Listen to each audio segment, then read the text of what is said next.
How's it going, guys? Recently, I ran into an electrical short circuit issue on my car, and in this video, I'll show you exactly how I tracked it down and fixed it. The problem started right after I replaced a leaking fuel injector.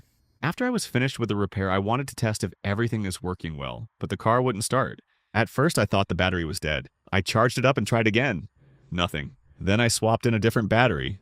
Still nothing. Only later, I realized I wasn't dealing with a bad battery. Every time I turned the key, something was shorting out and preventing the engine from cranking. I decided to connect a scan tool and check for any error codes. I'm using XTOOL D7. It's more advanced professional level scanner and it's much more capable than basic code readers.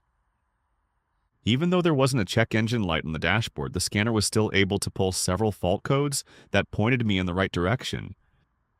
Some of the codes I found included map sensor circuit low voltage, intake air temperature sensor circuit high voltage, oil pressure sensor circuit low voltage, 5-volt reference 1 circuit malfunction, and more. But the one that stood out most was for the cylinder 7 injector high control circuit shorted to control circuit.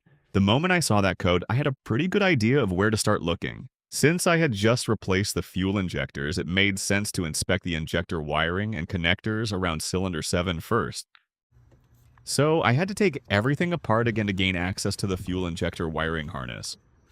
Once I peeled back the insulation tape, the cause of the problem became obvious.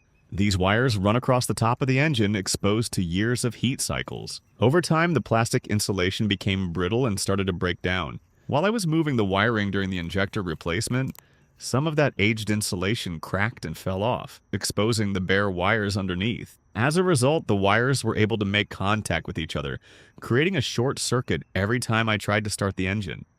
All I had to do was order a replacement wiring harness that matched the part number listed on the label. Once the new harness arrived, I installed it and reassembled everything in the engine compartment. That fixed the short circuit issue and the engine was finally able to start again.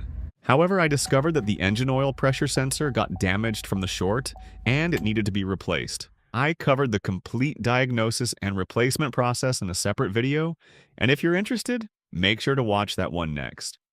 Also, be sure to check out the XTOOL D7 scanner using the link in the description below. Without this tool, finding the root cause would have taken much longer. Unlike many basic code readers, D7 can access advanced vehicle systems and retrieve manufacturer-specific fault codes that are often critical when diagnosing complex electrical problems like this one.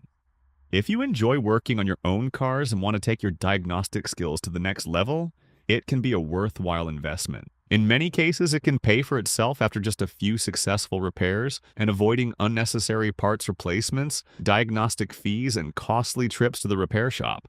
Alright, I hope this video was helpful, and if it was, give it a like. If it wasn't, give it 2 dislikes. Thanks for watching and have a nice day.